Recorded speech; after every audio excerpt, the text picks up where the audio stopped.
Olá, bem-vindo a mais um episódio do Future Proof Talks.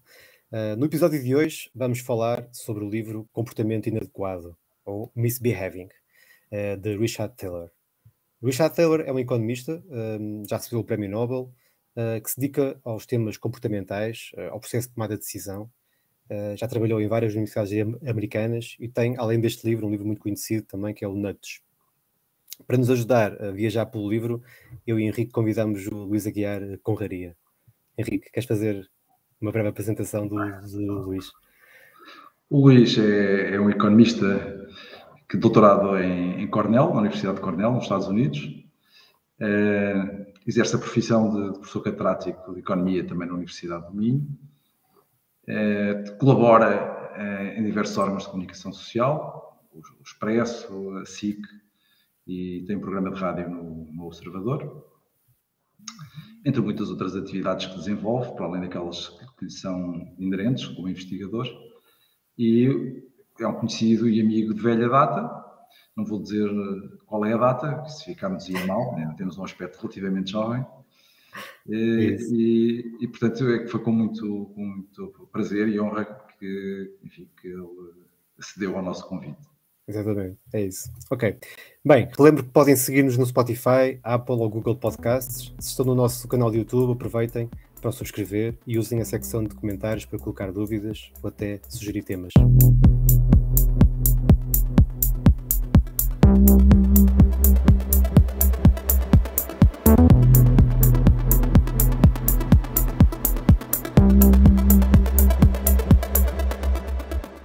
Bem-vindos ao Future Proof Talks, um podcast sobre poupança e investimento com análise de expectativas para os mercados, tomada de decisão e filosofia de vida. Vítor Ribeiro e Henrique Amaral Dias conversam sobre o que estão a ver, a escrever e a ler com foco no futuro. As opiniões expressas refletem apenas a opinião dos participantes e não vinculam a Future Proof Wealth Advisors. Todos os exemplos, informação, nomes de pessoas ou instituições descritos e falados no podcast são apenas para fins ilustrativos e não são uma recomendação. O Future Proof Talks não é nem pretende ser um substituto do aconselhamento personalizado.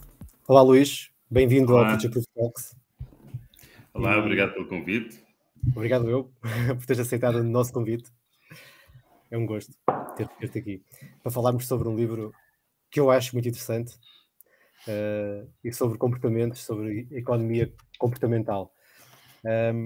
Nós, com uma cadência mais ou menos mensal, trazemos aqui ao podcast um livro. Desta vez a escolha foi o Misbehaving, de Richard Thaler, que foi um livro editado em 2015. A nossa ideia é passar por livros que nos despertem por vários temas da atualidade, que nos despertem, que façam pensar, que façam procurar também por explicações, né? E que tenham um foco na economia, nas finanças, no processo de tomada de decisão. E achamos que este livro seria o ideal. Aliás, o Henrique disse logo que seria excelente convidarmos a ti para falarmos sobre este tema. E ainda por cima, quando estiveste também em Cornell, né? E o Tower também foi professor lá. Bem, para começarmos, eu pedia-te então, Luís, se quisesse fazer aqui um breve comentário aqui ao livro e também a estes temas do comportamento e termos económicos, para lançarmos aqui o debate depois com mais atenção. O livro é interessantíssimo. Portanto, isto é um ótimo livro. É um livro escrito, obviamente, por um grande economista, evidentemente, mas mais do que isso, é um livro muito bem escrito. E, de certa forma, e agarra o leitor. E, por acaso, no meu caso, foi bom, porque eu li este livro 4 ou 5 meses antes de ele ganhar o Prémio Nobel. Portanto, na altura em que ele ganhou o Prémio Nobel, quando só tem os jornalistas a perguntar por ele, uma pessoa já tinha a matéria toda fresca. Portanto, estavas com isso fresco. Não tive de estar a preparar entre o anúncio do Prémio Nobel e o jornal da UMA, não tive de estar a preparar de estar a estudar o economista. Ir ao Google e procurar coisas. Bem, por acaso, dessas coisas já não é necessário ir ao Google, porque a própria Academia Sueca tem lá a informação toda e uma pessoa consegue apanhar o mais importante. Este livro também penso que há aqui dois lados que eu acho que são interessantes. Um lado em que ele revela uma grande honestidade intelectual e outro lado onde eu acho que ele é eu não sei se desonesto ou simplesmente algum princípio da economia comportamental se aplicará a ele e ele não conseguirá ser objetivo. Exato. E eu gosto muito da parte da honestidade, que é ele, logo a abrir o livro, dá todo o crédito ao Tversky e ao Kahneman, que são dois psicólogos. O Kahneman também ganhou o Prémio Nobel da Economia. O Tversky não ganhou porque perdeu. Não é porque perdeu. Porque morreu. Claramente teria ganhado o Prémio Nobel se fosse vivo. E eu acho que esse tributo que lhes é prestado desde o início, acho que é muito justo. Mas depois há um lado onde eu acho que há alguma certa... Bem, não quer dizer desonestidade, mas as pessoas gostam de olhar para si próprias como pessoas que desafiam o status quo ou que são marginalizadas, que têm de lutar para conseguir chegar ao topo e lutar contra, eventualmente, moinhos de vento ou assim. E eu acho que ele se vê bastante nessa perspectiva, quando obviamente não é o caso. Aliás, o próprio Kahneman, no livro dele, Pensar Depressa e Devagar, no capítulo em que ele fala dos seus grandes contributos para a economia, que lhe valeram o Prémio Nobel, ele até manifesta alguma surpresa com a forma como os seus papers foram aceitos nas melhores revistas de economia muito rapidamente.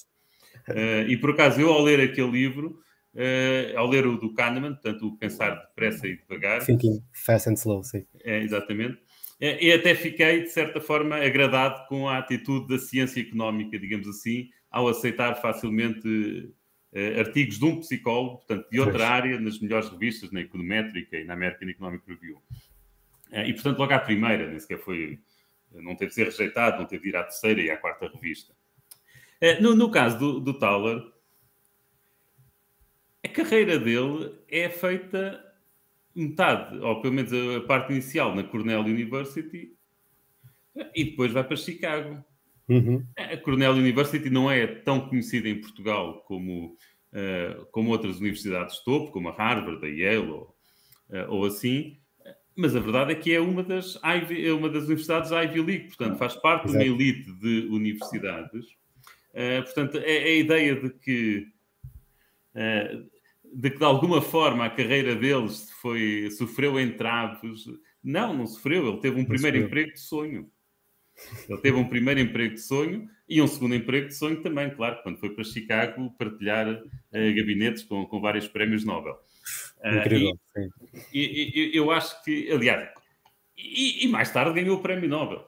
Também. E mais tarde ganhou o Prémio Nobel. Portanto, é esta ideia de que eu acho que passa ao longo do livro, de que ele é um cavaleiro solitário a lutar contra a ortodoxia da economia, acho que é errado. Acho que é errado. Ele diz que é preguiçoso, não é? Segundo o Kahneman. E, portanto, pode haver aí alguma preguiça também. Mas eu costumo dizer aos meus alunos que todos os economistas são preguiçosos, porque faz parte dos conceitos de eficiência fazer o que quer que seja com o menor esforço possível. Exatamente. Muito bom. Claro que alguém mais trabalhador diria que para o mesmo esforço tentará maximizar o seu trabalho, digamos, mas isto é um problema dual, é quase, não é exatamente igual, mas é quase matematicamente equivalente a dizer, como eu disse, para o mesmo produto fazer minimizar o esforço. E pronto, eu acho que de facto que correu bem o livro, e quem lê de facto também se entusiasma com este lado de ir contra a ortodoxia. Agora, eu de facto, do ponto de vista dele, eu situo-me do lado daqueles que acham que a teoria comportamental fica um bocadinho aquém do que promete. Portanto, eu concordo praticamente com tudo o que ele escreve. Tenho algumas dúvidas em relação à parte dos mercados eficientes. Apesar dos factos que ele escreve estarem todos corretos, evidentemente.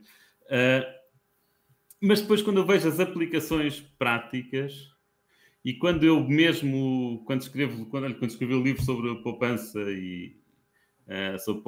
e crescimento para Portugal, e quando eu penso, quando eu tento encontrar prescrições para que as pessoas poupem mais, o que nós aqui vemos é muito pouco.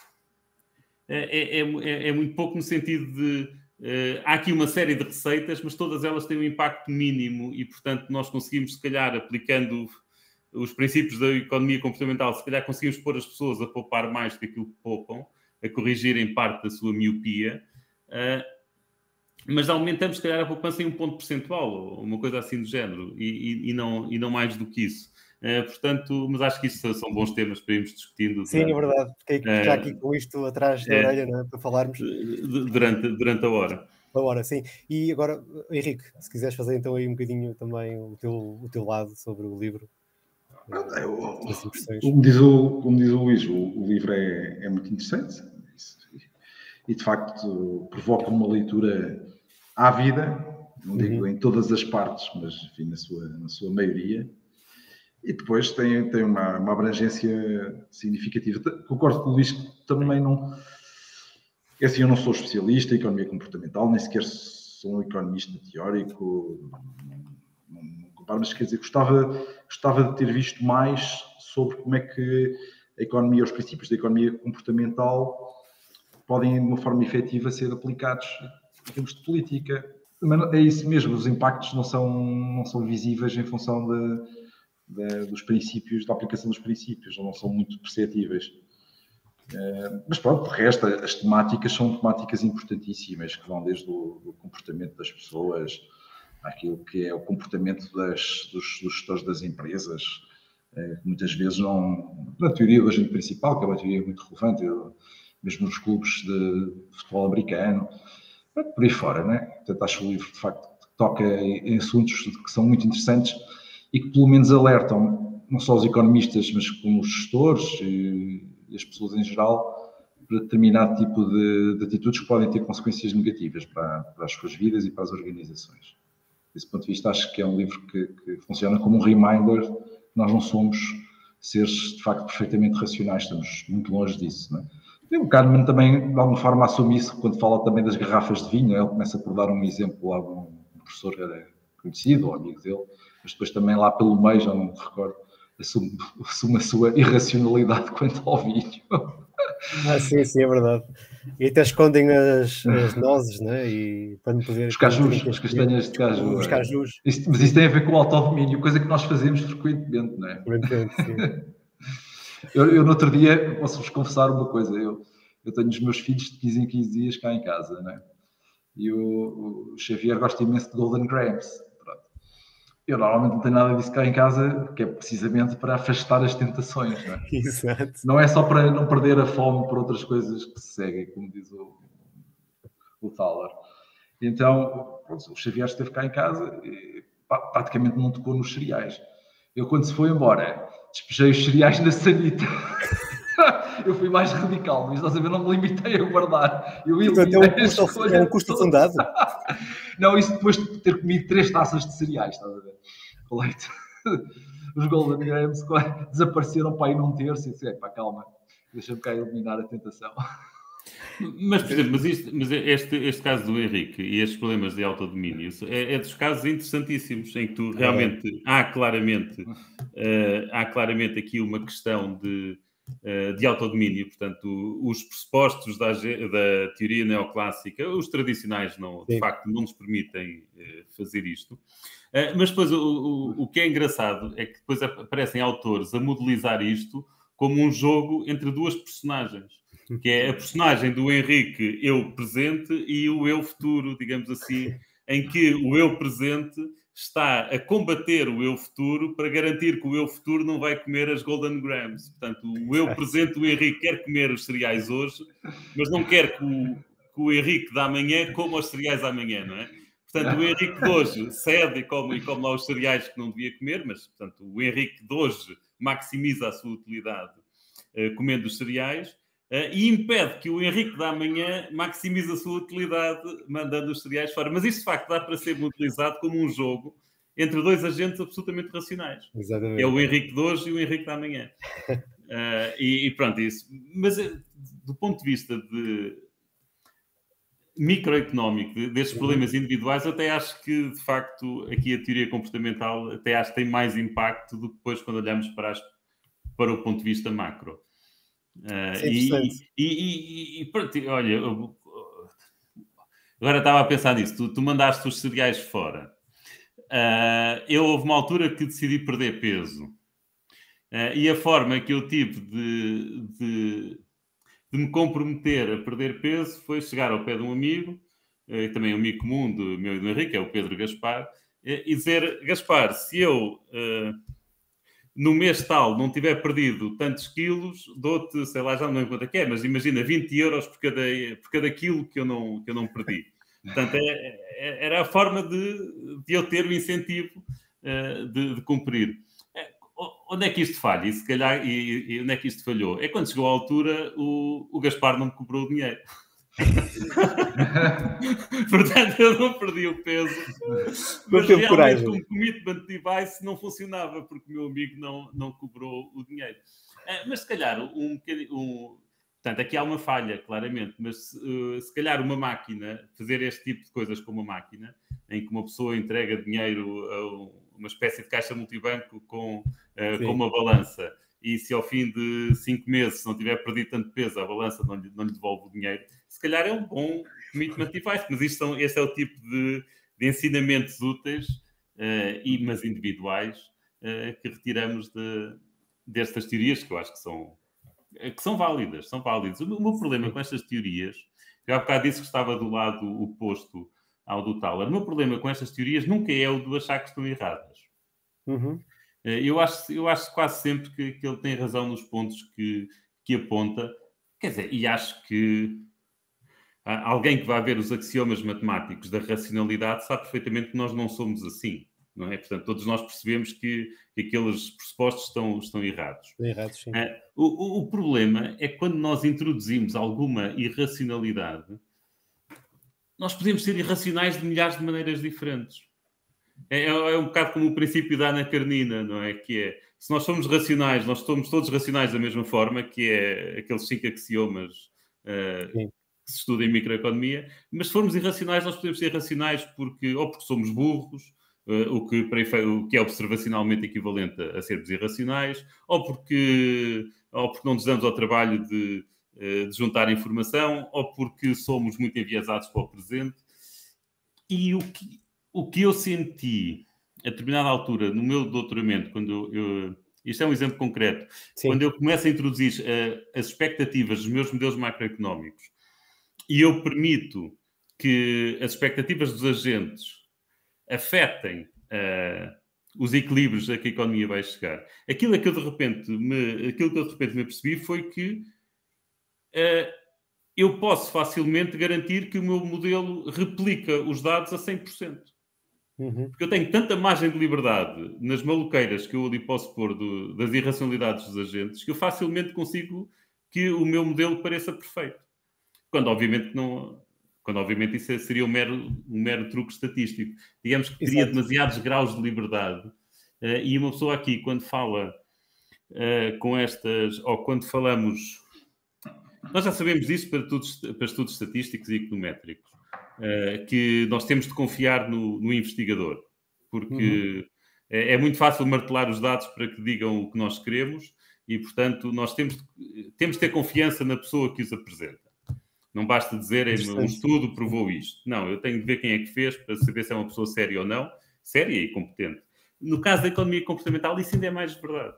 Sim. É mais verdade porque tem tantos graus de liberdade para chegarem a um determinado resultado que facilmente conseguem dizer este paradoxo que está aqui, sei lá, o Equity Premium Puzzle, que era um paradoxo que basicamente as ações têm uma rentabilidade muito superior ao que a teoria económica esperaria, por comparação com as obrigações do Tesouro. É muito fácil um comportamentalista pôr ali qualquer coisa que resolve o problema. Sim. Mas depois, claro, não tem de confiar nele. Sim, eu concordo com o que estás a dizer e, de facto, eu não sou economista, portanto, primeira nota aqui, mas faço finanças, portanto, faço gestão de património e análise e advising, e aquilo que noto é que as teorias comportamentais provavelmente são melhor aplicadas do ponto de vista pessoal, personalizado, do que se calhar do ponto de vista geral, né, genérico. E de facto nós cometemos muitos erros enquanto estamos a investir e a tomar decisões de investimento. Portanto, isso é totalmente verdade. Mas aquilo que eu acho que a economia tem feito, e se calhar vocês como economistas dir-me-ão, eu acho que a economia tem mantido a sua importância no mundo, não é? Em termos até, por exemplo, ele refere isto no livro, que o facto da economia se manter como uma das principais ciências sociais, neste caso, é o poder de influenciar políticas públicas, não é? E isso continua a ser verdade, ou seja, mesmo com a tal irracionalidade, e se calhar até é bom que seja uma economia muito racional, porque está a pressupor cenários e aquilo que é para prever, normalmente é o rumo e não tanto o número, não é? Por isso existe aqui um erro, o erro está subjacente à análise preditiva, não é? E portanto, até é bom que haja essa economia mais racional e essa matemática mais formal, provavelmente, para que depois a parte comportamental venha, se calhar, a criar esse equilíbrio. Será que estou a pensar bem? Henrique, Luís, digam-me. Henrique. Isto eu deixo para ti, Luís. Estou aqui a pensar. Já agora, isto tem a ver com as duas coisas, tem a ver com a economia comportamental e com a resposta à tua pergunta. Que é, eu muitas vezes também me questiono, quando penso na utilidade da economia comportamental, se é esse o meu valor acrescentado. Se é esse o valor acrescentado que um economista tem para dar ao debate público. É que se a economia comportamental é muito baseada em conceitos que vêm da psicologia, enquanto que a economia racionalista, chamemos-lhe assim, é muito mais baseada em incentivos, em ter os incentivos corretos e como é que as pessoas reagem aos incentivos. Se eu for para a televisão participar num debate, qual é que é o melhor valor acrescentado? Onde é que eu posso dar mais valor acrescentado ao debate? É em chamar a atenção para os incentivos e para os incentivos que estão mal desenhados e para propostas que, sei lá, pretendem favorecer o arrendamento de longo prazo, mas depois têm um esquema fiscal que, na prática, o que estimulam são arrendamentos de curta duração, mas que sejam repetidos várias vezes. Isto é um aspecto... Eu não sei os detalhes da legislação, mas isto é um aspecto que a Vera Gouveia Barros, que é uma das nossas especialistas em mercado de habitação, que é uma moça que eu estou orientado no doutoramento, que ela tem chamado muitas vezes a atenção para isto. Exato. Que uma legislação que pretendia promover o arrendamento de longo prazo, o que na prática dá mais benefícios a quem fizer um arrendamento de 2 anos, seguido de outro de 2 anos, do que a quem faça um de 4 anos. Se calhar, eu acho que o papel do economista é mais chamar a atenção para isso do que chamar a atenção para outros aspectos comportamentais, onde entrariam, se calhar, os psicólogos e até sociólogos. Sim. E, portanto, esse é o outro lado em que eu, às vezes, acho que nós, enquanto economistas, devemos olhar para aquilo em que nós somos melhores que os outros, porque passamos a vida a estudar isso. E nós passamos a vida a estudar isto, os incentivos. Maximização, não é? Da utilidade. Esta parte, exatamente. Porque ao maximizarmos a utilidade, estamos basicamente a ver quais são os incentivos que nos permitem chegar ao melhor resultado possível. Isso. Quer dizer, o Kahneman e o Tversky eram psicólogos. Sim, precisamente. Eram psicólogos. E o Thaler vai buscar lá emprestado, não é propriamente como se estivesse a criar psicologia. E, portanto, às vezes também fico aqui um bocado na dúvida sobre qual é o nosso papel. E eu tendo, mais uma vez, a ser mais racionalista e achar que o nosso valor acrescentado é por esse lado. Eu também estou absolutamente de acordo com o Luís. E obviamente que o Thaler faz algumas críticas relativamente, por exemplo, à questão como é que as pessoas lidam com os custos incorridos, que os têm em consideração na tomada de decisão. Isso é verdade. Mas também é verdade, e se calhar é mais importante, que muitos gestores /economistas que estão à frente de organizações já não têm em consideração os custos afundados quando estão a tomar as suas decisões. Como também é verdade, quando estão a tomar decisões, devem ter em consideração os princípios das leis da oferta e da procura e não ignoram isso. Ou seja, aquilo que o Thaler chama de teoria normativa, não é? Depois, e descritiva, é muito útil para a tomada de decisão e é muito utilizada. Claro que aquilo que ele observa é que há falhas no sistema e que se calhar poderá haver falhas um bocadinho mais sistémicas do que outras, não é? Pronto. Mas daí a pôr em causa o paradigma, acho que, sinceramente, eu, por exemplo, uma das coisas que eu observo na gestão das empresas é um princípio da teoria neoclássica, marginalista, que é eu devo igualar a receita marginal ao custo marginal, não estou a ser racional. E isso eu tenho presente como muitos gestores têm, não é? Quer dizer, se eu tenho capacidade para que enquanto a minha receita marginal for superior ao custo marginal, ou seja, ao custo adicional de produzir mais uma unidade, então eu devo produzir essa unidade, porque vou incrementar a minha rentabilidade, o meu lucro. Quer dizer, são coisas que não... Ou seja, se eu fosse apenas dizer que as pessoas não são racionais e que isto é tudo muito fluido, se calhar não tomaria decisões que conduziriam a bons resultados. Não sei, Luís, não sei se estarás de acordo com isso. Não, e estavas a falar nesse exemplo, e estavas a falar na questão dos custos afundados, e por exemplo, eu admito que haja gestores que ainda não se consigam abstrair dos custos afundados. Certo. Mas a verdade é que se deviam abstrair dos custos afundados. E, portanto, a nossa missão enquanto economistas é explicar-lhes, esqueçam isso. Esqueçam isso. Mesmo que, mesmo que o valor das vossas ações no mercado esteja a ser mal valorizado porque o mercado está a ter em atenção aos custos afundados, é a vossa obrigação explicar-lhes que isso é fundado, não interessa. E que só se deve...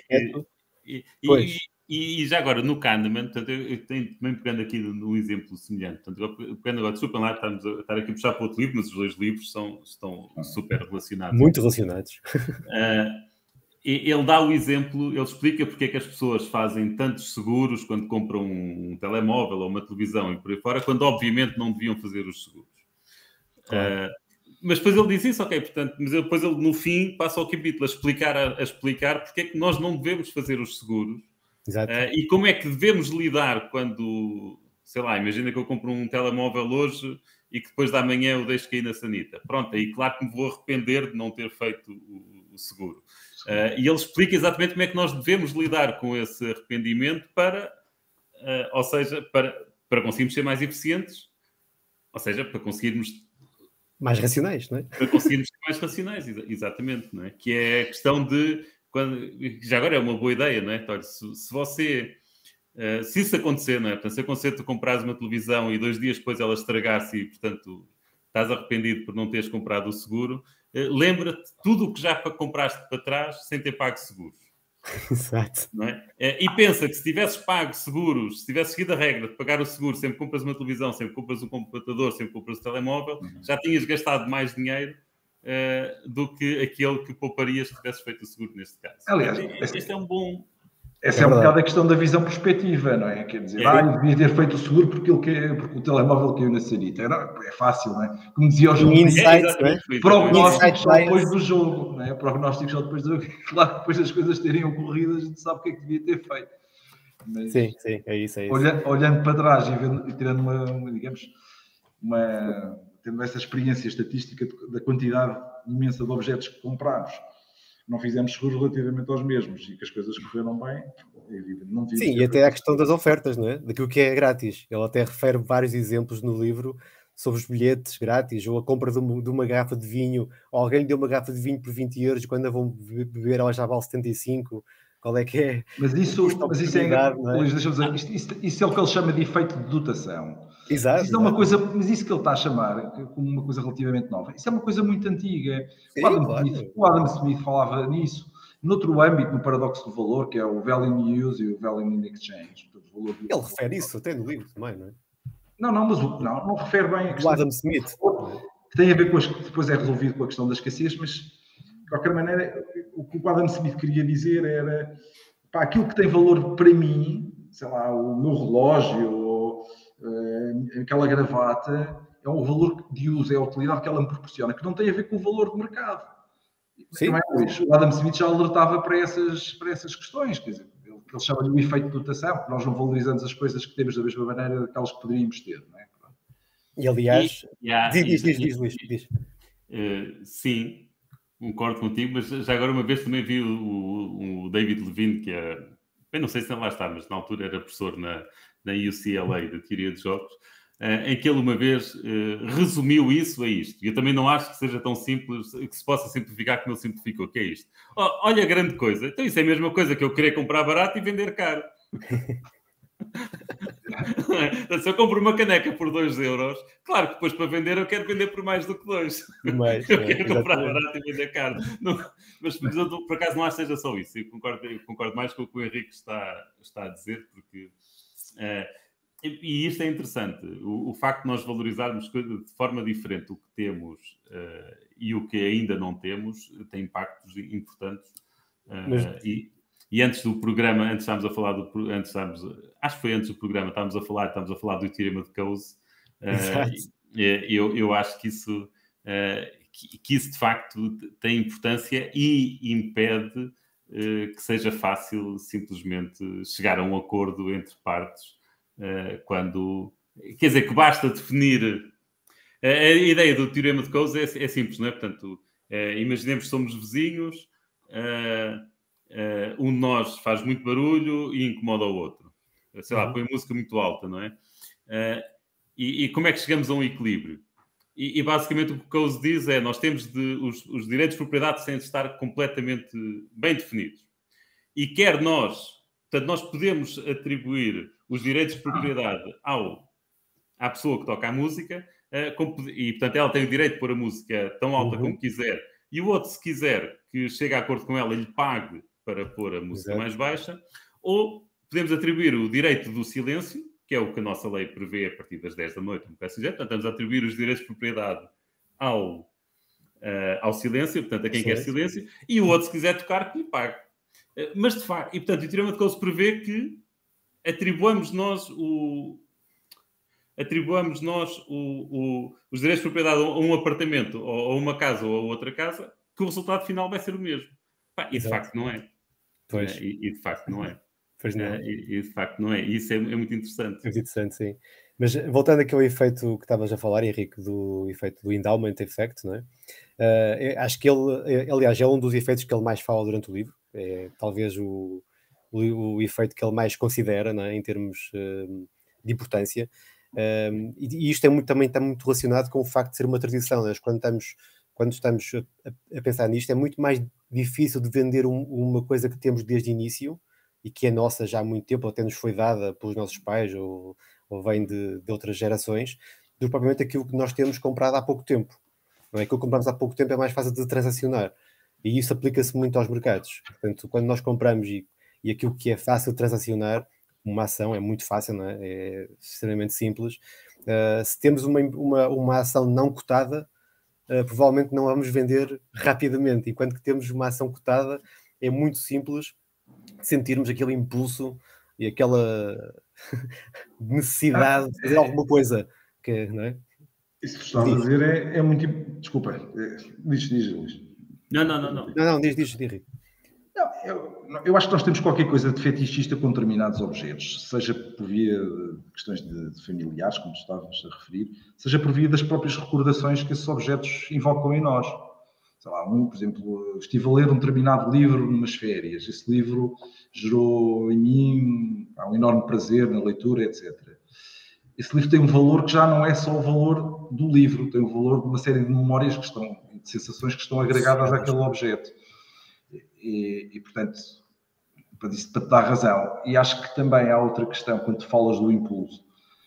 Porque, de facto, as grandes empresas hoje exploram imenso isso, e por isso é que os smartphones são tão, digamos, anunciados e tão explorados do ponto de vista das apps, que é as compras por impulso. Ou seja, as decisões por impulso são tomadas de uma forma muito mais fácil do que tudo aquilo que tem que ser refletido, não é?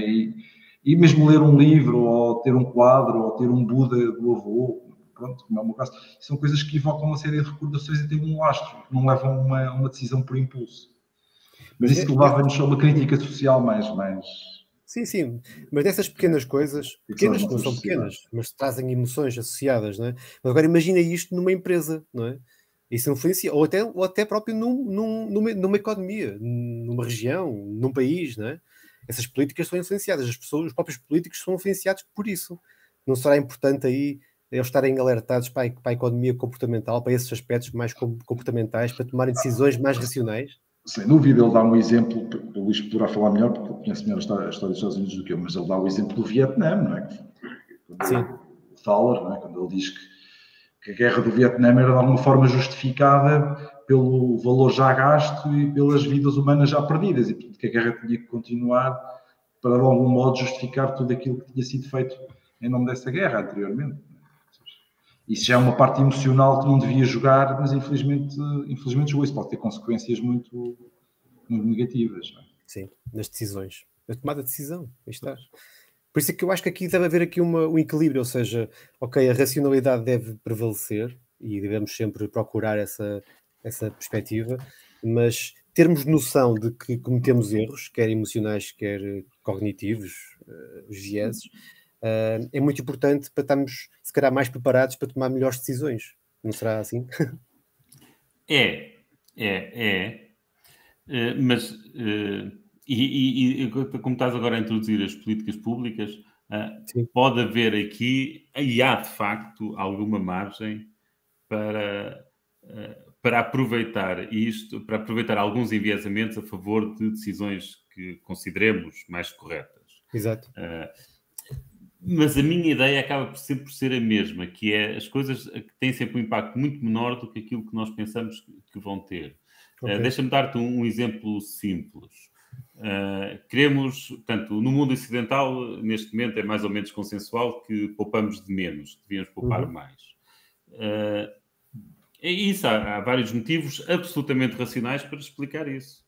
Há vários motivos absolutamente racionais para explicar isso. Porquê é que as pessoas poupam? As pessoas poupam para terem dinheiro no futuro. Portanto, poupam porque precisam de dinheiro para a reforma, poupam porque precisam de dinheiro caso vão parar ao desemprego, precisam ter uma almofada, porque podem ter um problema de saúde e têm de o pagar.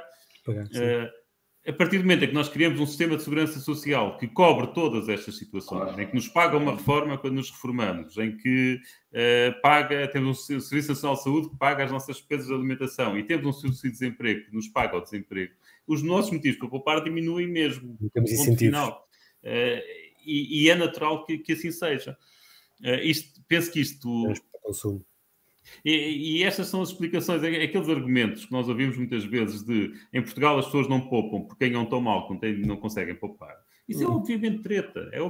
Há países que são muito mais pobres do que nós que têm taxas de poupança maiores que as nossas. Portanto, quer dizer, a China, por exemplo. A China então sim.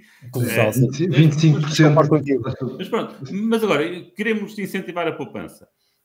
Podemos alterar, às vezes, aproveitar alguma inércia que existe. Se existe alguma inércia, se calhar, por exemplo, as devoluções de IRS que são feitas no fim do ano podem ser devoluções feitas na forma de um fundo de investimento. Em vez de entregar 500 euros às pessoas ou 1000 euros às pessoas, entregam-lhes 500 euros de um fundo de investimento. E, portanto, o dinheiro já lá está, naquele sítio, num fundo de poupança. E isso podem ser formas de aproveitar alguma inércia das pessoas a favor das políticas que consideramos adequadas. É o tal paternalismo, não é? Também, exatamente. E o Thaler fala nisso no livro. E ele fala nisso, mas depois os efeitos... Quer dizer, e isto de facto pode fazer diferença para muitas famílias, e se calhar algumas famílias assim passam a poupar e antes não poupavam. Mas quando olhas para a taxa de poupança de um país, o impacto vai ser mínimo, vai ser passar de 10% para 10,5% ou 10,3%, quando o que precisavas era passar de 10% para 25%. E isso tem a ver com os incentivos. Reparem, se toda a política económica é feita do lado do consumo, né, que é quase que nos obriga a consumir, não há aí incentivos muito desequilibrados. Ou seja, nós estamos numa economia completamente virada para o consumo e instantâneo. Temos de trabalhar para consumir. Não há perspectiva do tempo. Eu não sei. Eu não trabalho. E eu vejo aqui também uma das coisas que nos faz pensar que a poupança é muito pouca, também terá a ver com alguma iliteracia. Nós sabemos que existe literacia financeira baixíssima em Portugal. Mas isso não, eu estou de acordo contigo. Aqui não estou de acordo contigo, porque, por exemplo, quando tu observas as taxas de poupança de Portugal até 1974, Não é bem até 1974, até 1976, 77, mesmo até prolongando um bocadinho pela Até nos 80, até nos anos 80. Exatamente. Eram quase comparáveis às da China hoje. Nós tínhamos taxas de poupança de 27%, 28% do rendimento líquido. A economia era muito diferente, não é? Mas tínhamos uma taxa de qualificação baixíssima. O número de anos de educação média dos portugueses era muito mais reduzido do que é hoje. Ou seja, acho que a literacia financeira é isso. Eu acho que estou muito mais de acordo com o Luís quando ele diz que pelo facto de nós termos uma série de direitos garantidos, a saúde, a reforma, o desemprego, etc., isso sim funciona claramente como um desincentivo à poupança. Sim. Agora, eu do ponto de vista macroeconómico, isso não tem nada a ver agora com a economia comportamental, do ponto de vista macroeconómico, isto para mim é um problema.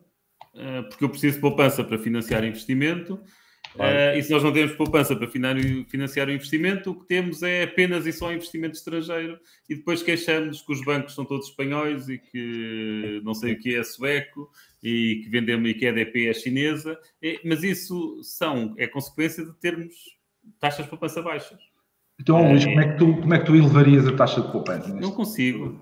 O problema é esse. É que eu não sei. Eu não sei.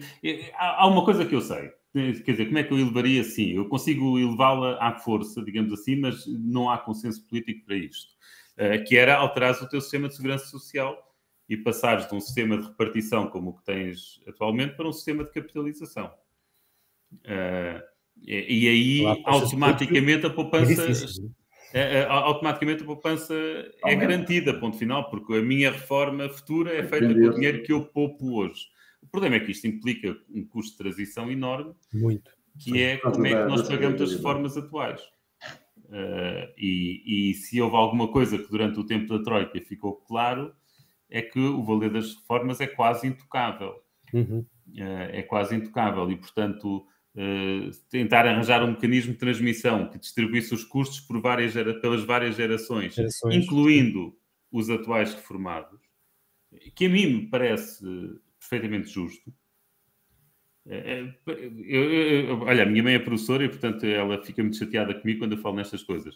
Mas, para mim, eu não consigo ver qual é a justiça da minha mãe, que é uma professora reformada, professora de ensino secundário, ou ensino básico, ela ter uma reforma que é bastante superior ao ordenado da minha cunhada, que é professora do ensino secundário e que tem 54 anos.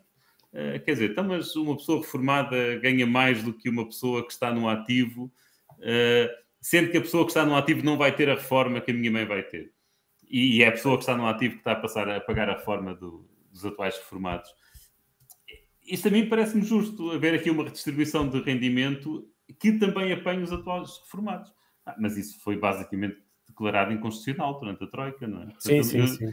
Portanto, Henrique, Luís, eu no nosso livro sobre a poupança tenho imensas sugestões destas, de coisas que são tiradas do NUTS. Tenho esta da devolução do IRS na forma de poupança.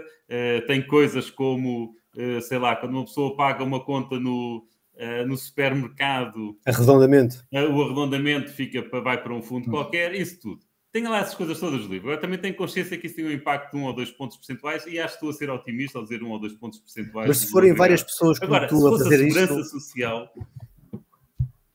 Várias pessoas como eu, não. Então, e esta ideia, estou a ter agora, isto pode ser uma maior estupidez que de ser dita, mas e se, por exemplo, a taxa de retenção sobre a taxa liberatória, que incide sobre os rendimentos de capitais para residentes, é 28%.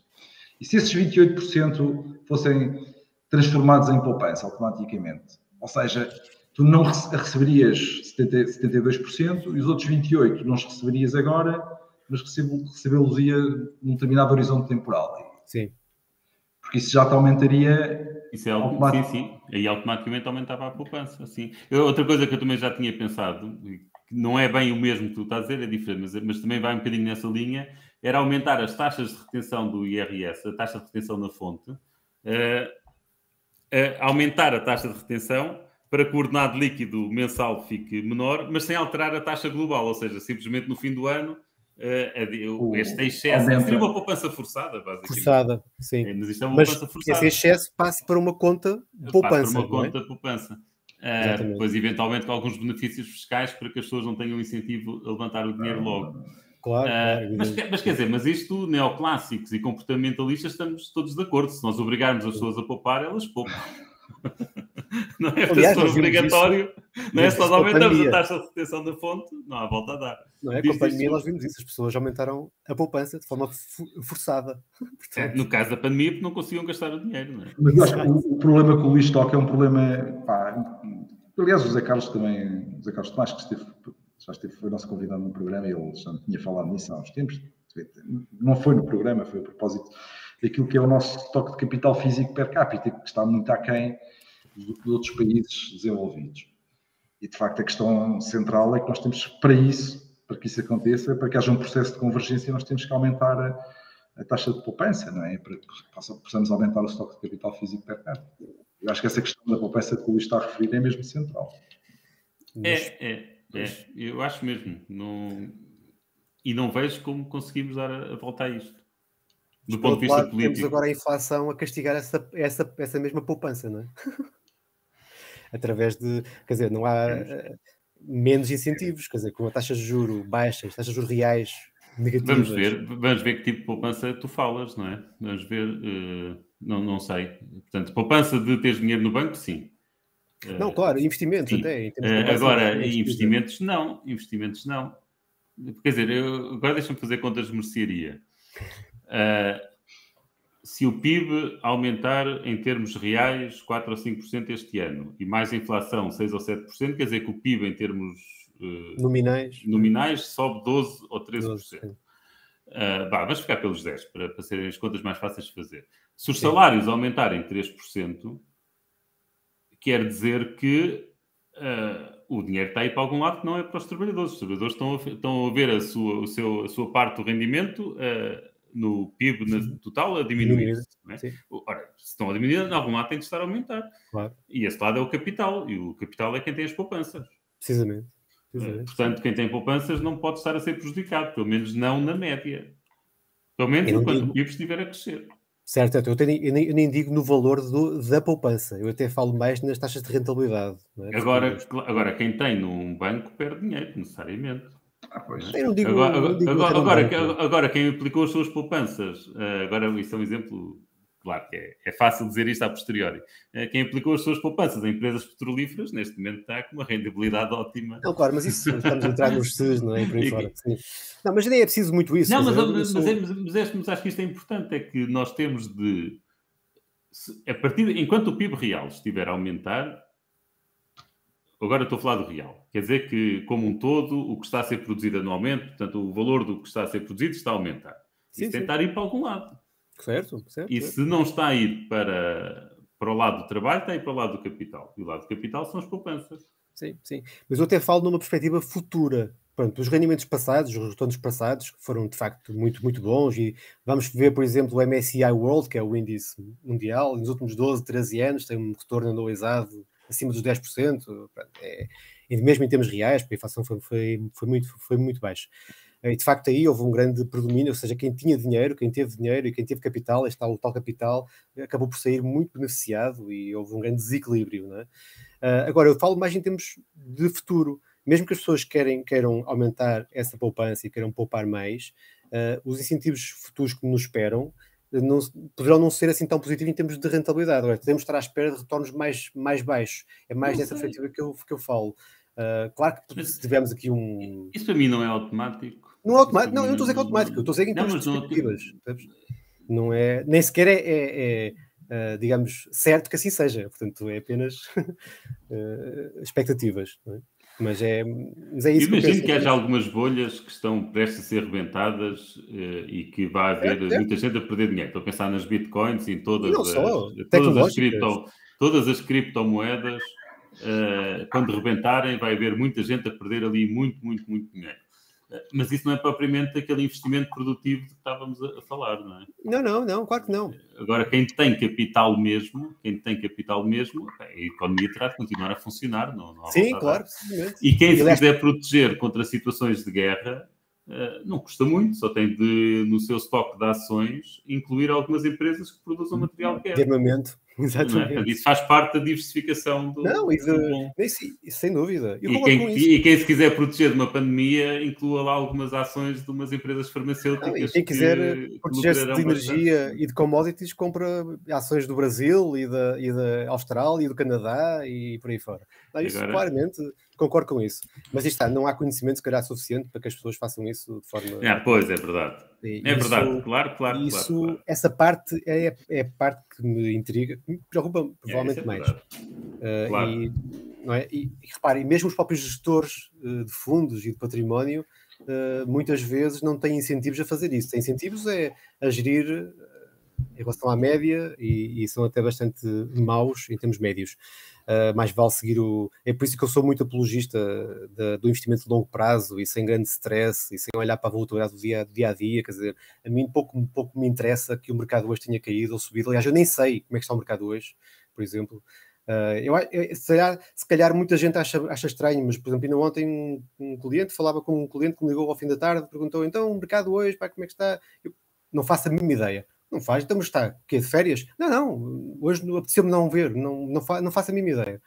Então, mas e como é que vamos decidir? Não preciso decidir com base no hoje, né? Quer dizer, não tenho nenhuma decisão a tomar com base no mercado hoje. E isso é difícil de explicar muitas vezes. Eu não quero ser arrogante, nada disso, não é isso que está em causa. É apenas que o dia-a-dia não é tão importante. Não, quando olhas para o longo prazo não é, né? Mas estavas agora a falar dessa situação, passei outro dia por uma dessas semelhante na televisão, em que, por causa desta coisa da guerra, quando a guerra começou, chamaram várias vezes para falar dos efeitos. Da subida do preço do petróleo, não sei o que.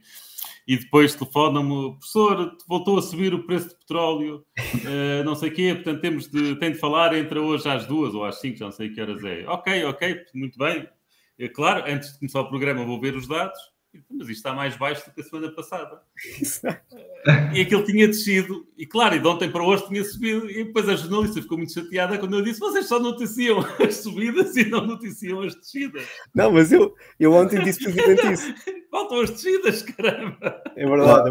Portanto, isto subiu, mas está como estava a semana passada, eu não tenho nada de novo a dizer em relação ao que disse. É uma questão de perspectiva. Não é? Eu, realmente ontem depois, quando estava a falar com essa pessoa, fui ver os mercados, a ver como é que estava. E ele dizia, estou muito preocupado, que isto está muito em queda. E eu, desde quando?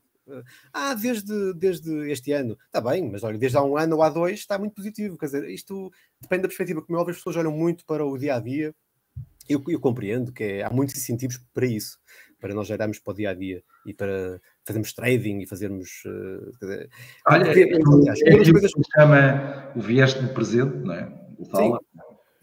Eu ia falar do dólar agora, precisamente. O que ele refere no livro é muito mais fácil de alguém vender um esquema Ponzi, não é?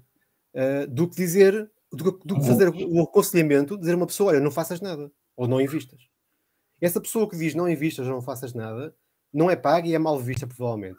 E a outra pessoa que vende um esquema Ponzi, ou algo que possa ser um esquema Ponzi, cuidado. Mas é muito complicado, sabes? Que eu outro dia não, já foi há uns anos, li um paper, agora, pronto, não sabia que íamos falar nisso, portanto não fui buscar, mas a ideia é mais ou menos esta, os autores olharam para 3 fundos de investimento americanos e como é que se tinham comportado antes da crise financeira.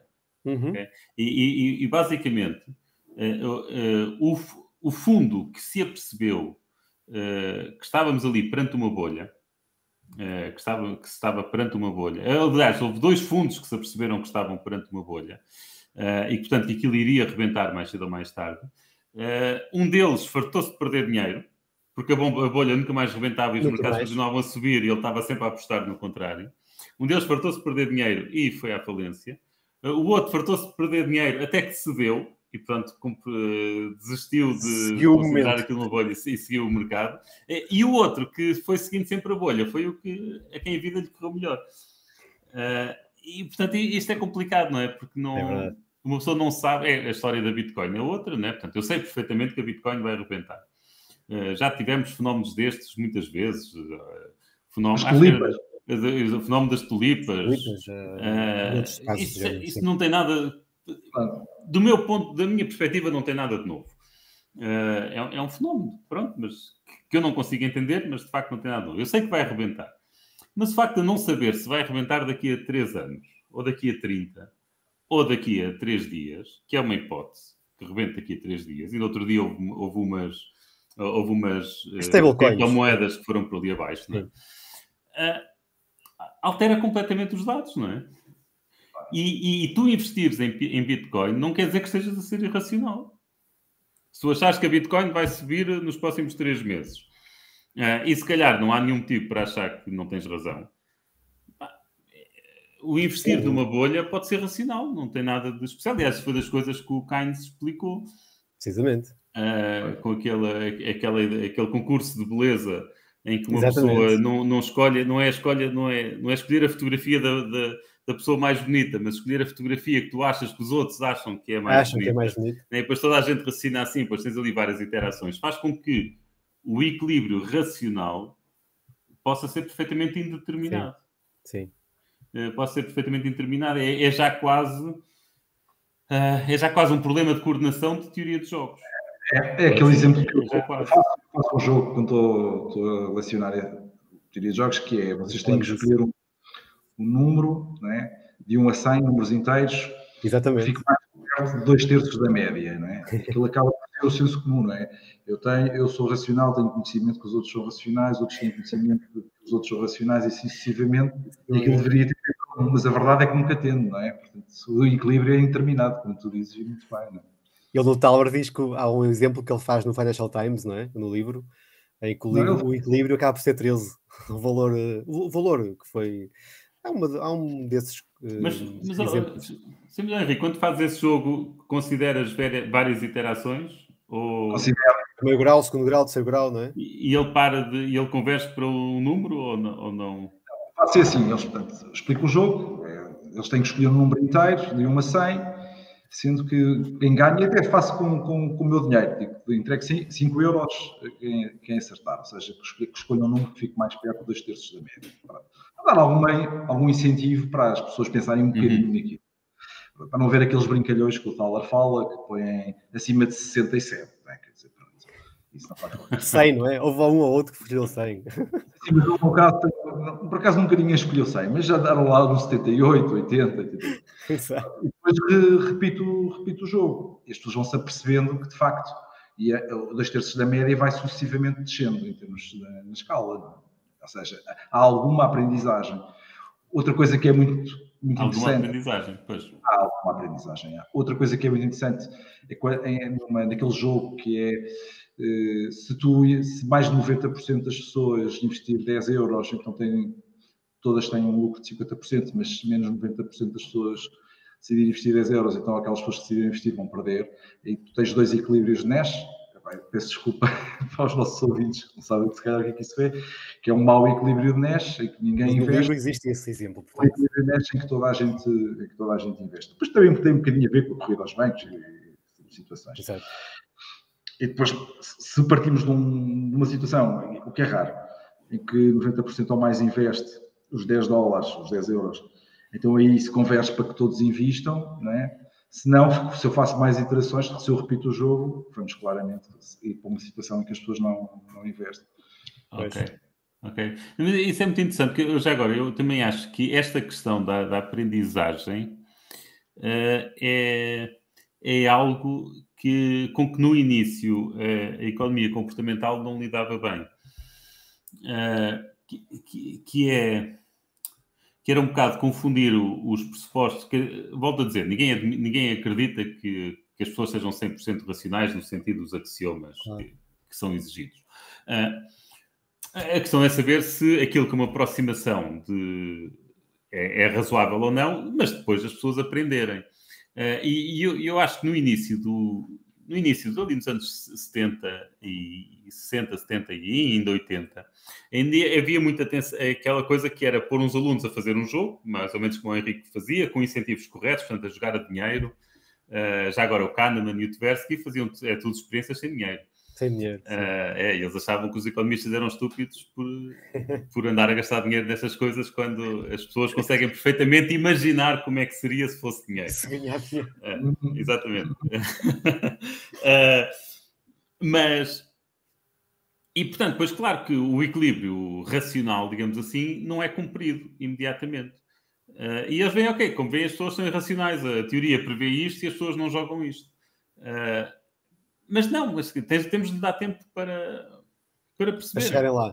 Temos de dar tempo para chegarem lá, não é? Quer dizer, ninguém está a dizer, ninguém nasce ensinado, usando agora um ditado português. Mas isso depois às vezes chegou a ser um bocadinho mais profundo, chega a ser um bocadinho mais profundo. Por exemplo, há um caso, por exemplo, o jogo do Ultimato. Não é do Ultimato, o jogo do Ditador. O jogo do Ditador. É que uma pessoa, tens 10 euros e tu distribuis o dinheiro como quiseres. Pronto. O que é que a teoria económica prevê? É que tu, se tens os 10 euros, podes distribuir entre ti e o outro jogador que tu desconheces. Não é? A partir de ficas com os 10 euros para ti, não dás nada ao outro. Isto é que é o jogo do Ditador. Exato. Mas geralmente acho que o valor... 8-2, não é? É 8-2 ou 7-3. 7-3, sim. Pronto. E pronto, e diz, olha, aqui está a prova de que... Ou aqui está mais uma prova de que a teoria neoclássica não funciona. E para já, acho logo esse ponto de partida errado. Na função utilidade da pessoa pode perfeitamente estar alguma solidariedade para com o outro e, portanto, faz parte da maximização da minha utilidade dar algum dinheiro à outra pessoa. Pronto, mas o que é engraçado nisto? É que, na altura, começou-se a perceber que o problema do estudante era a percepção que o professor tinha dele. E, portanto, a partir do momento em que deixou de jogar com um colega para passar a jogar com um desconhecido, verdadeiro, que não sabias sequer com quem é que estavas a jogar, passou tipo de 7-3 para 8-2. Depois conseguiram limar mais algumas arestas e passou para 9-1. Mas havia sempre uma coisa que era, isto não é anónimo para o professor. O aluno sabe que o professor sabe como é que ele jogou. Claro. E o aluno, não é o aluno, que apesar de tudo 9-2, 9-1 ou 8-2 ainda já é muito próximo do resultado que a teoria prevê. E, portanto, há ali sempre um aspecto social aqui relevante. E isto é, por exemplo, em Portugal, isto é ultrapassável. Porque eu, se fizer uma experiência destas, eu, por lei, sou obrigado a passar recibos. Exato. Ou, aliás, o aluno é obrigado a passar um recibo. Portanto, eu, para lhe entregar 2 euros, ou 8 euros, ele tem de passar um recibo. E, portanto, ele sabe que eu sei, não há volta a dar. Mas houve um tipo que montou um esquema que eu nunca estudei com cuidado para perceber exatamente como é que era. Com os envelopes, com notas e com papel falso e algumas notas verdadeiras. Montou um esquema em que aquilo ficou verdadeiramente anónimo para o professor. E, portanto, o aluno sabia que estava a jogar de forma absolutamente livre. Ou seja, sem ninguém saber. E a partir do momento em que isso foi assim, as previsões do ultimato verificaram-se corretas. Ou seja, a pessoa ficava com o dinheiro todo para ele e acabou-se. Claro. E, portanto, acho que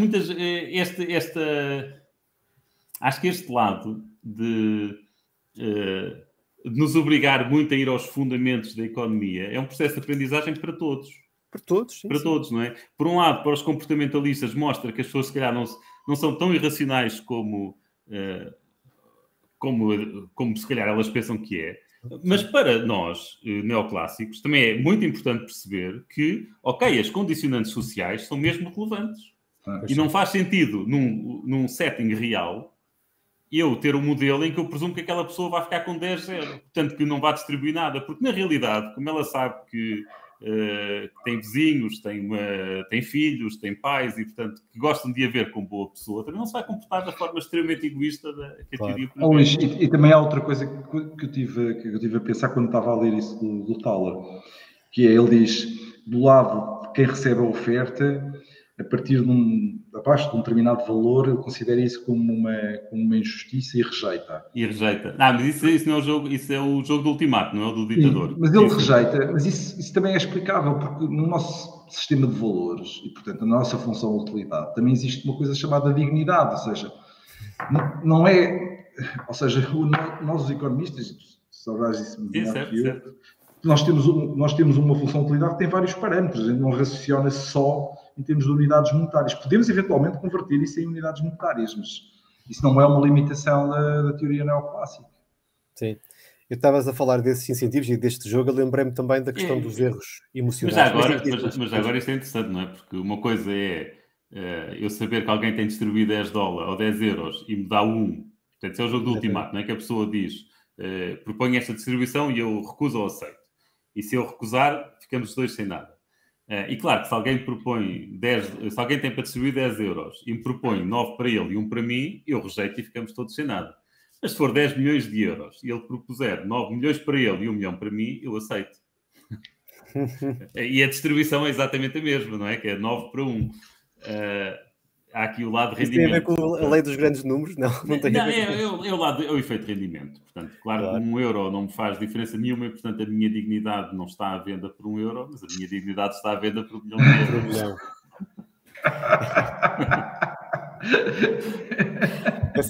Essa questão... eu desconfio sempre de pessoas que dizem que não têm preço. Pessoas que dizem que não têm preço, eu desconfio sempre. Ou então aqueles gajos que dizem, nós não vamos dizer quem é que disse, que um escudo é um escudo. Ok. Não, mas eu ia falar dos erros emocionais e cognitivos, já estamos praticamente a chegar ao fim, mas eu queria deixar aqui esta nota, porque nós no processo de investimento sabemos que existem muitos erros por aí fora, e o Luís falou há bocado disso, da questão de ajudar, da educação, ajudar também a que nós consigamos chegar a um patamar mais racional. E de facto, uma das coisas que diz as teorias que defendem que nós temos esses erros e são comportamentais, que os erros cognitivos, por exemplo, podem ser mitigados através do estudo e até podem ser ultrapassados, não é? E, portanto, essa parte do estudo pode ser importante para corrigirmos algum desses erros. Mas alguns erros emotivos é muito difícil, porque são intrínsecos, não é? Eu não sou psicólogo, mas acho que essa parte é muito mais difícil por causa dos nossos genes e antepassados, e, portanto, é mais complexo. Portanto, a teoria, mesmo a parte racional, tem que entrar em consideração com essa parte, não é? com essa função. Mas sim, diz. Estou aqui a pensar, não é? Porque essa é a questão, já é uma questão psicológica. Pois, aí está, sim. Eu acho que sim, quer dizer, até deixa-me pegar aqui, até no exemplo também é tratado pelo Thaler, que é aquele cálculo mental. É muito interessante. Imaginemos que compramos bilhetes para o cinema. Uhum. Chegamos ao cinema e descobrimos que perdemos os bilhetes. Compramos novos, chegamos ali à caixa, dizemos, olha, eu perdi os bilhetes e tal, deixa-me entrar. E a pessoa diz, não, tenho que comprar novos bilhetes. E a maioria das pessoas, digo eu, não irá comprar novos bilhetes, simplesmente deixa de ir ao filme. Ora, a não ser que seja uma pessoa com uma restrição orçamental muito apertada, não há, do ponto de vista racional, a solução racional é eu voltar a comprar os novos bilhetes. Porque se eu dei 7 euros pelos bilhetes para ir ao cinema, é porque eu valorizo a ida ao cinema em mais do que 7 euros. Não é por eu ter perdido os bilhetes que isso deixa de acontecer. Claro, a não ser que eu não tenha dinheiro, ok? Mas se uma pessoa de classe média é alta, pronto, à partida isso não há motivo. E como é que nós lidamos com isto? E isto é muito engraçado, porque isto é uma falha de racionalidade.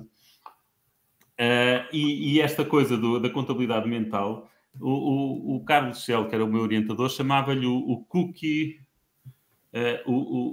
jar accounting. Cookie jar, não é? Exato. Porque ele dizia que era a ideia que nós tínhamos mentalmente várias gavetas onde temos o dinheiro para aquilo. Portanto, nós temos o dinheiro para ir ao cinema naquela gaveta. Portanto, e essa gaveta chegou ao fim. Acabou-se, não nos passa pela cabeça ir buscar o dinheiro à gaveta, sei lá, dos jantares fora ou coisa assim do género.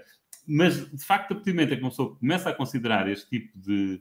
e se começa a introduzir este tipo de coisas nos nossos modelos, os equilíbrios previstos mudam. Mudam. E, portanto, as expectativas passam a ter outros papéis e voltamos a ter equilíbrios múltiplos e por aí fora. E, portanto, sim, quando uma pessoa tem estas coisas em atenção, as próprias previsões da teoria mudam. E pronto, sim, é preciso ter isso em atenção. E esse é um dos contributos giros, esta do cookie jar account. A questão, por exemplo, da perda, nós sentimos muito mais a perda do que o ganho, não é? Esse é óbvio, não é? Isso é óbvio, não é? Sim, portanto, e é muito importante ter isso em consideração. Nós vendemos muito mais rapidamente os ganhadores do que os perdedores, não é? Temos aquela sensação de que queremos recuperar a perda, seja, somos avessos só ao risco na questão dos ganhos e avessos à perda na questão das perdas. É um bocado essa situação, acontece de facto, não é? Mas se nós tivermos isso do nosso lado, ainda que seja muito difícil, é muito mais difícil do que parece. É muito difícil, sim. Mas é importante termos isso do nosso lado, não é? E temos ou alguém que nos diga isso. Aquele exemplo que ele dá das corridas de cavalos, não é? Que a casa fica com 17%. E tu tens uma perda acumulada e depois, para recuperares essa perda na última corrida, vais apostar no cavalo que tem menor probabilidade, quando seria muito mais racional apostares no cavalo que tem maior probabilidade, porque terias 50% de probabilidade de recuperar a perda acumulada. Exatamente. Isso há que, de facto, tomar em consideração, porque há muita gente que, de facto, tem esse comportamento, não é? Não é comportamento racional, não é? Não faz cálculo probabilístico, não é? Não sabe o que é o valor esperado, não associa o valor esperado ao risco, e aí fora. É isso. Sem dúvida que ele tem razão. As pessoas... Mas é como diz o Luís, ele tem razão, o livro tem muitas coisas que tem razão, não é? Claro que tem. Mas, já agora, posso falar numa... deixa-me falar agora aqui num caso também, que ele dedica ao capítulo àquela questão do futebol americano e do sistema de drafting. E eu isso acho mesmo muito interessante. Também é verdade. E até acho que é com alguma candura que ele faz isso, porque ele faz uma série de cálculos e conclui que o dinheiro que se paga pelos primeiros jogadores é demasiado. E que uma equipa que prescindisse do direito de escolher o primeiro jogador e pudesse escolher, em vez disso, o 15º, o 16º e o 17º, se calhar faria um melhor negócio. E supostamente prova isso matematicamente. Pronto. E depois ele é chamado para pôr isso em prática. Exato. E a verdade é que ele conta que nunca conseguiu pôr em prática. Quando é a altura de pôr em prática, os treinadores passam-se, mas você está maluco, eu tenho aqui o Michael Jordan, eu tenho aqui o Messi, você está-me a dizer para prescindir do Messi em troca, sei lá, de três tipos mediantes, agora não quer dizer nomes, que isso agora seria ofensivo. Por estes, não, nem pensar, não é? Portanto, todos veem ali o Michael Jordan. Mas a Académica, por exemplo, que desceu. Estou a brincar. Mas o que é que eu achei, por exemplo, piada nisto e alguma arrogância? Foi o facto de ele descrever isto tudo e ele usar isto sempre como exemplo de como os mercados são irracionais, sem nunca ter posto a hipótese de que isto são pessoas muito bem pagas, que são os melhores que há no mundo a fazer isto. Se calhar eles têm a razão e alguma coisa na teoria deles está errada. Exatamente. E a mim surpreende-me um bocado que ele não tenha posto sequer essa hipótese. E acho que há aqui alguma arrogância intelectual do lado dele. E deixa-me dar um exemplo muito concreto que até foi com o Tversky. Por exemplo, o Tversky, nos anos 80, ele provou, supostamente, aquela ideia do hot hand, que era no basquetebol, aquele jogador que está com a mão quente e, portanto, passem a bola àquele jogador e deixam-no em estado que o jogador está com a mão quente. Não é? É verdade. E ele depois fez umas experiências. Ele fez umas experiências com pessoas reais a lançar bolas ao cesto para provar que o hot hand era uma falácia. Portanto, que esta ideia da mão quente era uma falácia e que essa coisa da pessoa estar com a mão quente e acertar 7 vezes seguidas corresponde a tu mandares a moeda ao ar várias vezes e de vez em quando vai-te acontecer que sai 7 vezes caras. Ele fez mesmo isso. E o exemplo da moeda é mesmo esse mesmo, porque o que ele fez foi pôr as pessoas num campo e pô-las a atirar a determinada distância. E disse, ok, tu acertas 90% das vezes, fica mais longe, se faz favor. E, portanto, as pessoas ficavam exatamente à distância que fazia com que acertassem metade das vezes e metade das vezes falhassem. Pronto. E depois a ideia era esta, ok, será que alguém que acerta 3 vezes seguidas que aumenta a probabilidade de acertar a quarta ou não? E a resposta que ele chegou foi que não. E, portanto, que esta ideia da mão quente era uma falácia. E pronto, e isto foi dado durante décadas como exemplo em economia das irracionalidades, digamos assim, dos mercados e como estes enviesamentos cognitivos e como as pessoas não percebem a questão dos números aleatórios e como... A verdade é que há cerca de 3, 4 anos saiu um paper a falar de um pequeno erro estatístico que ele cometeu. E que, de facto, de acordo com os dados dele, se interpretares corretamente aqueles dados, existe o hot hand. Quem acerta 3 vezes seguidas tem maior probabilidade de acertar uma 4ª vez. Bem, já joguei basquete, e isto é engraçado. Isto é mesmo engraçado. Estamos a falar do Tversky, que é aquela pessoa que é uma espécie de... Não é? Deus. Portanto, é uma espécie de Deus, não é? Portanto, há aquele teste de inteligência, não sei se conhecem, mas tu és tão mais inteligente quanto mais depressa, quanto mais rapidamente percebes que o Tversky é mais inteligente do que tu. Era o teste de inteligência, não é? Portanto, põe-te a conversar com o Tversky. Okay? Quanto mais tempo tu demorares a perceber que ele é mais inteligente do que tu, mais burro tu és. É só ao fim de um minuto percebes que ele é mais inteligente que tu, até és um gajo mesmo inteligente. Vai conseguir perceber isso rapidamente. Portanto, é uma espécie de Deus, não é? Portanto, Exato. Aqui da ciência. Curioso e ele cometeu este erro. E tem a ver, é uma questão técnica, que tinha a ver com o facto do valor esperado do rácio não ser igual ao rácio dos valores esperados. Portanto, há ali um pequenino erro técnico e depois fez mas eu acho que aí também entra a confiança. Eu sei bem o que era meter cestos de seguido. Quanto mais confiança tinha, mais cestos fazia. Sim, mas isso é o hot hand, não é? Isso é o hot hand. Mas é engraçado, não é? Porque depois tu, quando falavas com treinadores nos anos 80, os gajos diziam, pá, não quero saber das contas que façam, estou-me nas tintas para isso e para as vossas perguntas. Pessoas claramente não percebiam as contas que estavam a ser feitas, estavam nas tintas para a experiência e diziam, não quer saber disso para nada. Não quer saber disso para nada. O hot hand existe quando um tipo está com a mão quente, tenta-se-lhe passar a bola rápidas, muitas vezes. E eles tinham razão. Eles tinham razão, em princípio.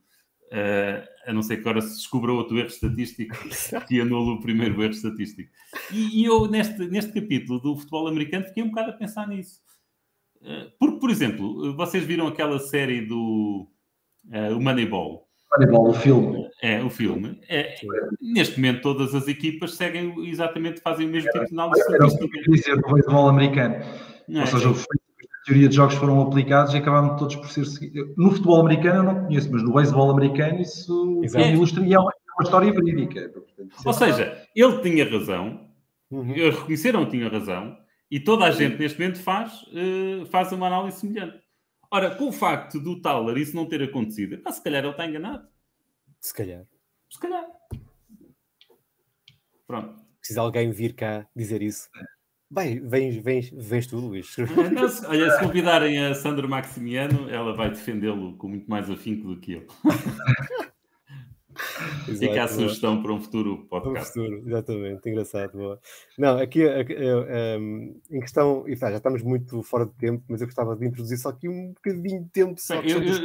Eu não tenho restrições de tempo. Não, só um bocadinho a questão do preço de mercado. E nós falámos muito sobre os preços e que o mercado é eficiente e não é. Portanto, é uma questão que o Thaler também aborda bastante no livro. E os preços estão corretos ou não estão corretos. Por exemplo, eu tenho sempre muito aquela mania de dizer que estamos a passar uma correção. E é uma correção de quê? Os preços estavam errados? Portanto, estamos a corrigir o quê? E a questão dos preços, eu uso muito uma frase que o Azoot Damodaran diz, que o mercado, na maior parte das vezes, está correto. Mas eu não uso esta frase para dizer que é verdade ou que não é. Quer dizer, o que eu acho é que seguimos muitas vezes aquele exemplo de que o mercado segue aquilo que é os impulsos, o momento, aquilo que os jogadores, os investidores, os especuladores, os arbitragistas, tudo que está, os participantes no mercado esperam que o mercado venha a ser no futuro. Não é? É uma expectativa. E, portanto, acho que deste o exemplo há bocado, Luís, daqueles fundos que correram bem, outros correram mal, portanto, que aqueles que seguiram o momento acabaram por correr melhor. Portanto, sim, mas há coisas extraordinárias. É algo difícil, não é? Mas duas coisas, uma está no livro, outra está uma palestra que está no YouTube do Thaler. Uma tem a ver com o fundo fechado, que é o Cuba Fund. Ele chama-se Cuba, mas não tem nada a ver com Cuba. Um fundo fechado, teoricamente, o net asset value, não é? Devia ser igual à cotação. O que acontece é que o Obama, na altura, anuncia o início do descongelamento das relações diplomáticas e económicas com Cuba, e o Cuba Fund não tinha nada a ver com Cuba, porque em Cuba nem sequer há instrumentos financeiros, dispara o valor face ao seu net asset value. Okay? Pronto. E, portanto, há aqui uma irracionalidade na leitura dos agentes. Outra coisa que eu achei extraordinário no livro foi o exemplo que ele dá da 3Com e da Palm. Porque a certa altura, a 3Com que tinha as ações da Palm e que dava ao direito a quem tivesse uma ação da 3Com 1,5 ações da Palm, valia menos 23 mil milhões de dólares. E nem sequer houve muita arbitragem, ou seja, que era vender a descoberto a Palm, comprar ações da 3Com, com as ações da 3Com receber as ações da Palm e vender as ações da Palm, e como se fazia um lucro extraordinário. Exatamente. Isso são alguns fenómenos que eu acho que para investidores minimamente sofisticados, mas talvez, como o Luís diz, das criptomoedas eu também não entendo aquilo, se calhar são epifenómenos dos mercados que têm a ver com circunstâncias muito particulares. São momentos. Mas eu falando com colegas meus de finanças e colegas que são fãs do Fama e não do Thaler, portanto, sim, que acreditam bastante, digamos, nos mercados eficientes e por aí fora, eles falam-me em efeitos de curto prazo que são sistemáticos, o efeito de fim de semana, o efeito de janeiro, e coisas assim do género, e eles dizem que, de facto, essas anomalias, coisas existem. Não é? Essas coisas existem. E, aliás, eu também acho que o Fama não os nega. O Fama simplesmente diz, eu ainda não acredito, apesar de eu não ter uma explicação para eles, eu não acredito na explicação do Thaler. Sim, repara, o Fama até declarou a morte do CAPM, né? Ele próprio, quer dizer, um bocado essa lógica de novos equilíbrios, novos fatores, não é? Portanto, sim. Sim, a teoria neoclássica tem falhas, claramente. Já uma falha que não é abordada aqui, mas foi outro dia abordada num seminário aqui na minha escola pelo Luís Cabral. Luís Cabral é um economista, um dos economistas portugueses mais famosos no mundo, acho que neste momento é professor na NYU. Sim, acho que está na Business School da NYU, sim. Já esteve em Londres, já esteve em Londres, agora está em Nova Iorque. Mas se não for nessa, é noutra igualmente boa. E ele deu um exemplo de um ponto onde ele acha que a teoria neoclássica falha, que tem a ver com tudo o que tem a ver com dependências. Portanto, drogas, por exemplo, ou tabaco. A nossa desculpa durante muito tempo é as pessoas viciarem-se no tabaco, é problema delas. Porque, quando começaram a fumar, elas sabiam que esse risco existia. Pois. Essa probabilidade existia, não é? De ficarem viciadas. E, portanto, nós, quando falamos de tabaco, dizemos o tabaco não é uma escolha porque as pessoas já estão viciadas. E depois os economistas respondem, não, mas antes de ficarem viciadas foi uma escolha.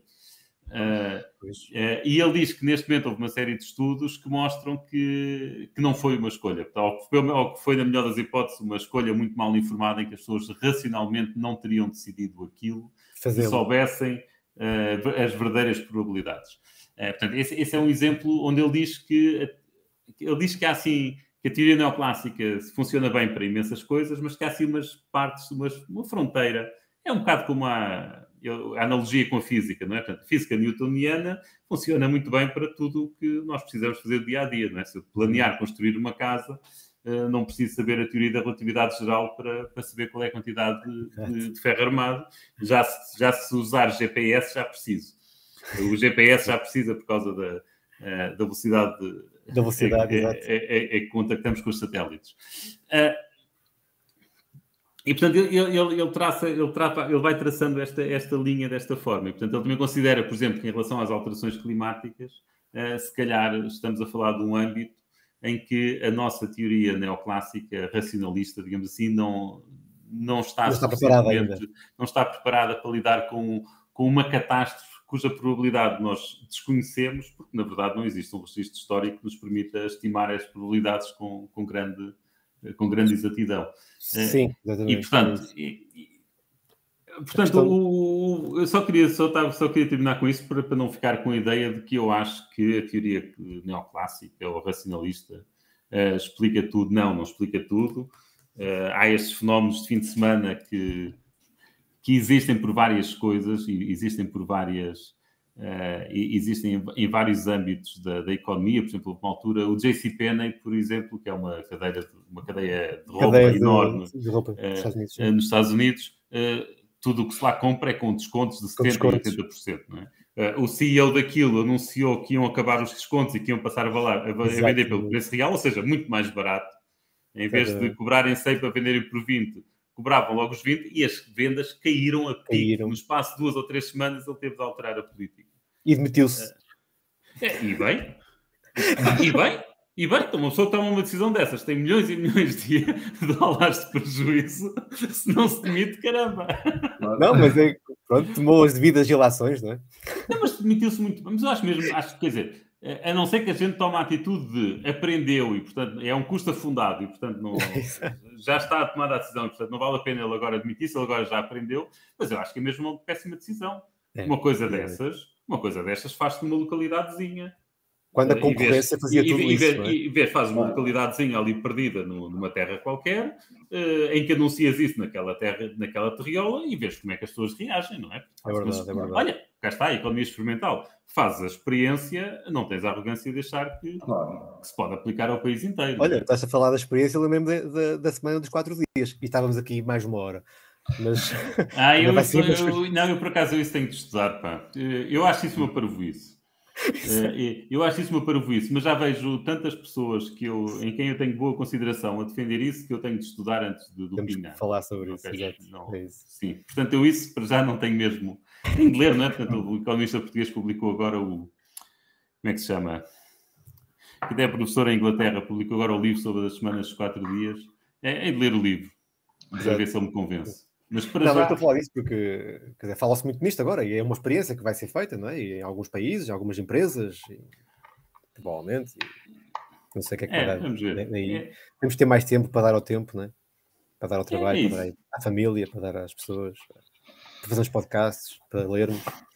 Os podcasts, atenção, têm a sua dignidade, não é? Sem dúvida. Quando muito fazem-nos fazer pensar, não é? É verdade, é isso mesmo.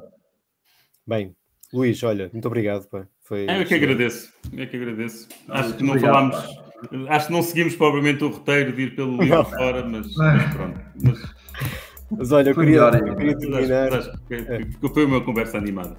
Exatamente. Olha, eu vou terminar com uma frase que o Tauler escreveu no próprio livro sobre um aconselho que aconselhou as pessoas que estavam a ler o livro.